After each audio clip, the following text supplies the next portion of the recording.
नमस्कार मित्रों, आपका तथागत सिविल सर्विसेज क्लास में फिर से स्वागत है।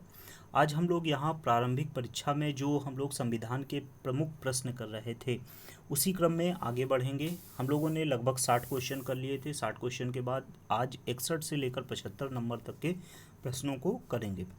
आइए बहुत तेज़ी से शुरू करते हैं। संविधान सभा द्वारा स्थापित मौलिक अधिकारों और अल्पसंख्यकों हेतु सलाहकार समिति के अध्यक्ष कौन थे? ए है पंडित नेहरू, बी है सरदार पटेल, सी है बी.एन. राव और डी है डॉक्टर अंबेडकर। तो इसका जो उत्तर है वो है सरदार पटेल। ध्यान रखिएगा, मौलिक अधिकारों और अल्पसंख्यकों हेतु जो भी समिति स्थापित की गई थी उसके जो सलाहकार या उसके अध्यक्ष जो थे वो आपके सरदार पटेल थे, सरदार वल्लभ भाई पटेल। जबकि सलाहकार समितियों की कई उप समितियां भी बनाई गई थीं और मूल अधिकार उप समिति के अध्यक्ष जो थे वो जे.बी. कृपलानी थे। ये ध्यान रखिएगा, अगर आपसे यहीं पर एक प्रश्न पूछता है कि संविधान सभा में अल्पसंख्यकों और मौलिक अधिकारों के लिए बनाई गई उप समिति के अध्यक्ष कौन थे, तो सरदार पटेल तो ठीक है, लेकिन अगर पूछे उप समिति के अध्यक्ष कौन थे तो मौलिक अधिकारों के लिए जो उप समिति बनाई गई थी उसके अध्यक्ष थे जे.बी. कृपलानी, और अल्पसंख्यकों के लिए जो उप समिति का निर्माण किया गया था उसके अध्यक्ष थे एच.सी. मुखर्जी।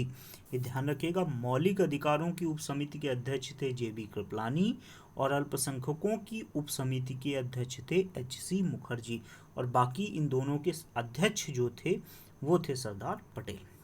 अगला क्वेश्चन है, डॉक्टर बी.आर. अंबेडकर की अध्यक्षता में संविधान सभा की प्रारूप समिति में कितने अन्य सदस्य थे?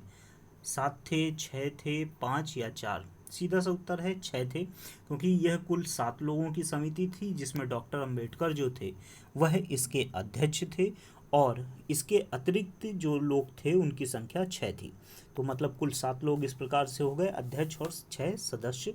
6 सदस्यों की अगर बात करें तो एन गोपाला स्वामी अयंगर, अल्लादी कृष्णा स्वामी अय्यर, के एम मुंशी, मोहम्मद सादुल्लाह, बी.एन. मित्र और डी.पी. खेतान, ये 6 अन्य सदस्य थे। ध्यान रखिएगा, इनके नाम एन गोपाल स्वामी अयंगर, अल्लादी कृष्णा स्वामी अय्यर, के एम मुंशी, मोहम्मद सादुल्लाह, बी.एल. मित्र और डी.पी. खेतान। हालांकि बात की स्थिति यह है कि बी.एल. मित्र के स्थान पर बाद में एन माधवन को इसमें शामिल किया गया और बाद में फिर डी.पी. खेतान को भी की मृत्यु होने पर टी.टी. कृष्णाचारी को इसमें शामिल किया गया था। तो बी.एल. मित्रा के स्थान पर एन माधवराव आए थे और डी.पी. खेतान की मृत्यु होने पर टी.टी. कृष्णाचारी इसमें शामिल किए गए थे। ध्यान रखिएगा, बाकी 7 लोगों की कमेटी थी, डॉक्टर अंबेडकर इसके अध्यक्ष थे। अगला प्रश्न है, निम्नलिखित में कौन संविधान प्रारूप समिति के सदस्य थे? एन गोपाल स्वामी, संविधान प्रारूप समिति ड्राफ्टिंग कमेटी, एन गोपाला स्वामी, जवाहरलाल नेहरू, अल्लादी कृष्ण स्वामी अय्यर, सरदार पटेल। अभी अभी मैंने आपके सभी नाम बताए, तो उसमें एन गोपाला स्वामी और अल्लादी कृष्ण स्वामी अय्यर, ये 2 नाम आपको अभी अभी मैंने बिल्कुल बताया, तो इसका उत्तर सीधा सीधा सी है। अगला है, संविधान पांडुलेखन समिति का निम्न में से कौन सदस्य नहीं था? पांडुलेखन समिति का मतलब वही है जिसे हम ड्राफ्टिंग कमेटी कहते हैं, जिसे हम प्रारूप समिति कहते हैं। ए है मोहम्मद सादुल्लाह, बी के एम मुंशी, सी ए के अय्यर और डी जवाहरलाल नेहरू। तो कौन सदस्य नहीं था, तो सीधा सा मतलब है, अगर नहीं भी मालूम है तब भी ध्यान रखिएगा, जवाहरलाल नेहरू प्रारूप समिति में शामिल नहीं थे।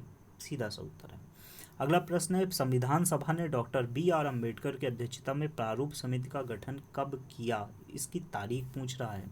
13 दिसंबर 1946, 22 जनवरी 1947, 3 जून 1947 और 29 अगस्त 1947। तो ध्यान रखिएगा, 29 अगस्त 1947 को प्रारूप समिति का गठन किया गया था जिसमें 7 सदस्य थे और डॉक्टर अंबेडकर अध्यक्ष थे और 6 अतिरिक्त सदस्य थे, कुल 7 लोग। अगला है, संविधान निर्मात्री समिति परिषद की झंडा समिति के झंडा समिति के अध्यक्ष पूछ रहा है कौन थे? ये बहुत ज़्यादा पूछा जाने वाला प्रश्न है, बहुत ज़्यादा आया हुआ प्रश्न है और बहुत कन्फ्यूजन क्वेश्चन है, ये ध्यान रखिएगा। सी राजगोपालाचारी, डॉक्टर राजेंद्र प्रसाद, जे.बी. कृपलानी और डॉक्टर बी.आर. अंबेडकर। तो झंडा समिति के अध्यक्ष ध्यान रखिएगा डॉक्टर राजेंद्र प्रसाद। कई पुस्तकें ऐसी हैं जहाँ पर आपको के एम मुंशी या जेपी कृपलानी मिल जाते हैं, तो वो गलत है, ध्यान रखिएगा। इसका सीधा सा एक ही उत्तर है, वो है डॉक्टर राजेंद्र प्रसाद। क्योंकि अगर हम झंडा समितियों की बात करें तो भारतीय इतिहास में 2 झंडा समितियां हैं, और 2 झंडा समितियों में आपके एक झंडा समिति बनाई गई थी 2 अप्रैल 1931 को कांग्रेस के कराची अधिवेशन में, और उसमें अध्यक्ष सरदार वल्लभ भाई पटेल थे और 6 अन्य सदस्य हुआ करते थे। दूसरी झंडा समिति एक तदर्थ झंडा समिति थी जिसका गठन 23 जून 1947 को किया गया था, और इसके अध्यक्ष थे डॉक्टर राजेंद्र प्रसाद। तो यहाँ पर झंडा समिति लिख कर आए या तदर्थ झंडा समिति लिख कर आए तो उसके अध्यक्ष डॉक्टर राजेंद्र प्रसाद होंगे, ये ध्यान रखिएगा। और जेबी कृपलानी कई किताबों में जो उत्तर मिलता है वो बिल्कुल गलत है, वो बिल्कुल आप टिक नहीं करिएगा, नहीं तो गलत हो जाएगा सीधा सीधा उत्तर। अगला है, भारत के संविधान में उद्देशिका का विचार लिया गया है इटली के संविधान से, कनाडा के संविधान से, फ्रांस के संविधान से या यूएसए अर्थात अमेरिका के संविधान से। तो सीधा सा उत्तर है, हम भारत के लोक का जो स्वरूप लिया गया है वो यूएसए के संविधान से अर्थात अमेरिका के संविधान से लिया गया। लेकिन यहीं पर अगर विचार के स्थान पर भाषा शब्द आ जाता कि हमारी जो प्रस्तावना है उसकी भाषा कहाँ से ली गई है, तो उसका उत्तर फिर ऑस्ट्रेलिया हो जाता। तो ये शब्द ध्यान रखिएगा, विचार शब्द आता है तो अमेरिका होगा, और यहीं पर अगर भाषा शब्द जुड़ जाता है तो फिर उसका जो उत्तर होगा वो आपका ऑस्ट्रेलिया होगा, क्योंकि भाषा ऑस्ट्रेलिया से ली गई है, विचार अमेरिका से। अगला है, भारतीय राजनीतिक व्यवस्था में इनमें से कौन सर्वोच्च है? सर्वोच्चता पूछी गई, सर्वोच्च न्यायालय, संविधान, संसद, धर्म। क्योंकि सभी की सभी व्यवस्थाएं संविधान के अंतर्गत संचालित हैं, इसलिए संविधान ही सर्वोच्च है। यही राज्य व्यवस्था के स्वरूप भी निर्धारित करता है, उद्देश्य का भी निर्धारण यही संविधान करता है। विभिन्न इकाइयों के सृजन का जो प्रावधान है उसके लिए नियम, अधिकार, कर्तव्य जो तय करता है वो संविधान करता है। संविधान से ही शासन के सभी अंग अधिकार एवं शक्तियां प्राप्त करते हैं। तो फिर सीधा सा मतलब है, संसद की क्या शक्तियां हैं वो भी सब संविधान से निर्धारित हैं। तो सीधा सा मतलब है कि हमारा संविधान ही सर्वोच्च संविधान है। अगला है, भारत में न्यायिक पुनरीक्षण जुडिशियल रिव्यू की संकल्पना निम्नांकित देश के संविधान से ली गई है? United kingdom, USA, America, USSR या रसिया और ऑस्ट्रेलिया। तो न्यायिक पुनराविलोकन की जो शक्ति है वो सीधा सा है, अमेरिका से ली गई है, अमेरिकी संविधान की ये विशेषता है। तो भारत में इसको अमेरिका से लिया गया है। न्यायिक पुनरीक्षण या जुडिशियल रिव्यू का मतलब होता है कि सर्वोच्च न्यायालय विधान जो हैं, जो संसद के द्वारा या हमारी हाई कोर्ट्स के द्वारा बनाए गए हैं या जो आदेश जारी किए गए हैं हमारी कार्यपालिका के द्वारा या विधायिका के द्वारा, उनका जुडिशियल रिव्यू न्यायिक पुनराविलोकन कर सकता है। और अगर उन विधानों को वह संविधान के विरुद्ध देखता है तो उन आदेशों और विधानों को शून्य घोषित कर सकता है, अर्थात उन्हें लागू नहीं किया जा सकता है।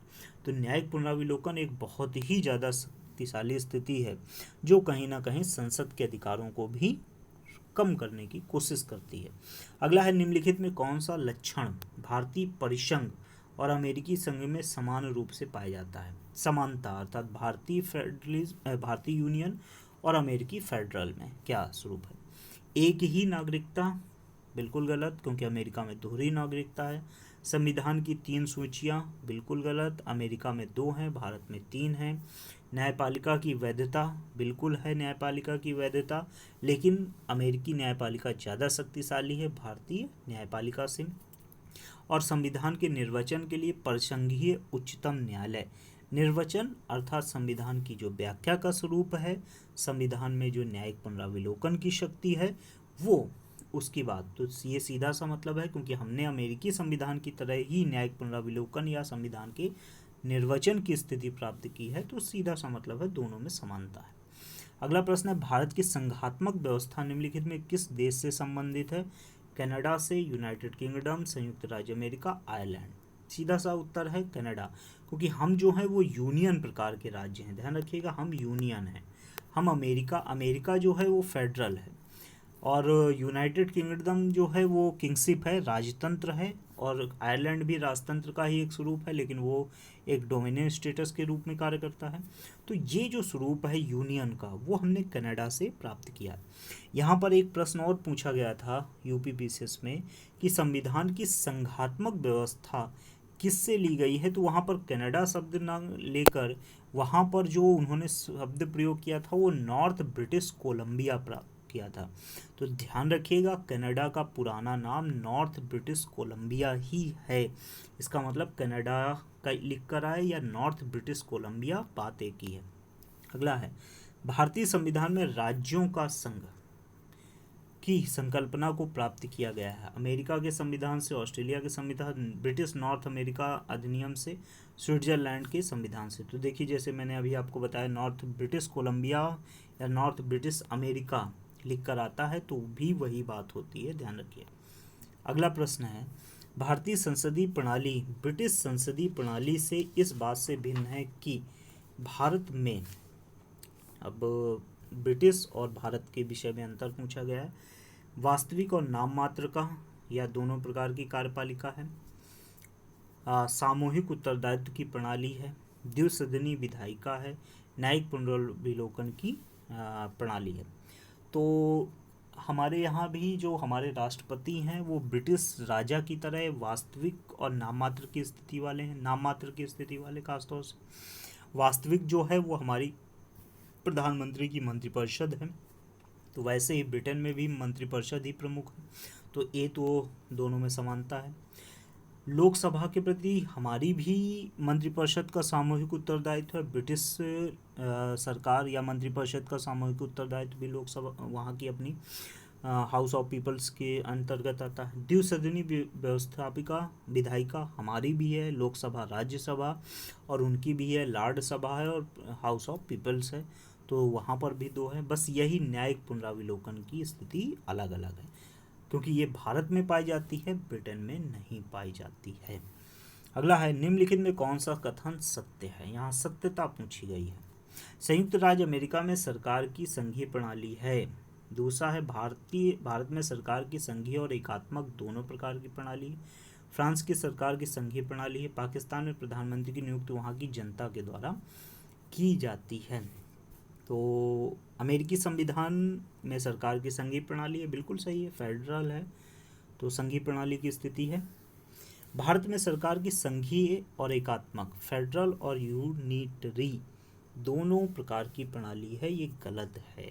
भारत में यूनियन प्रकार की है, ध्यान रखिएगा। भारत की स्थिति यहाँ पर संविधान के अंतर्गत अलग है। भारत राज्यों का संघ है, यूनियन है, और संविधान के कई प्रावधानों में राज्यों की अपेक्षा केंद्र को ज़्यादा शक्तिशाली बनाया गया है, इसलिए यहाँ पर एकात्मक स्वरूप तो है, लेकिन संघीय स्वरूप का जो फेडरल है वो यहाँ पर नहीं है। हालांकि कुछ विद्वान भारत के संविधान को संघात्मक और एकात्मक का मिश्रण भी कहते हैं, ऐसा नहीं कि नहीं कहते हैं, लेकिन एकात्मक स्वरूप तभी उत्पन्न होते हैं जब आपातकालीन परिस्थितियाँ होती हैं। हालांकि कुछ विषयों को छोड़ दिया जाए तो, ऐसा ध्यान रखिएगा। संघात एकात्मकता और संघीय फेडरल प्रकार का नहीं है, वो यूनियन प्रकार का। फ्रांस में संघीय व्यवस्था नहीं है, गणराज्य है, और पाकिस्तान की जनता जो है वो प्रतिनिधि प्रणाली के आधार पर प्रधानमंत्री चुनती है, जैसे भारत में चुनती है, ना कि जनता सीधे प्रधानमंत्री को चुनती है। अगला है, भारत के संविधान में सम्मिलित समवर्ती सूची किस देश की देन है। तो सोवियत संघ, ऑस्ट्रेलिया, इटली, कनाडा। सीधा सा उत्तर है ऑस्ट्रेलिया। भारत में जो समवर्ती सूची ली गई है, अर्थात जहाँ पर केंद्र और राज्य दोनों कानून बना सकते हैं। हालांकि वो अलग विषय होता है कि केंद्र और राज्य के कानूनों में अगर टकराव हो जाए तो केंद्र का कानून हमेशा सर्वोपरि माना जाएगा, और इसे 7वीं सूची में, अनुसूची में शामिल किया गया है। 3 अनुसूचियाँ, इस 7वीं अनुसूची में 3 सूचियाँ हमारे पास। सबसे पहली जो है वो संघ सूची है, दूसरी जो है वो आपके राज्यों के लिए है, तीसरी जो है वो संवर्ती है। संघ सूची, राज्य सूची, संघ सूची में संघ कानून बनाएगा, राज्य सूची में राज्य बनाएगा, और संवर्ती में दोनों कानून बना सकते हैं। हालांकि जिसका केंद्र का जब कानून आएगा तो वही सर्वोपरि होगा। ठीक है मित्रों, तो ये कुछ प्रश्न हैं, 15 क्वेश्चन। इसके बाद के प्रश्न हम लोग अगली क्लास में पढ़ेंगे। बहुत बहुत धन्यवाद।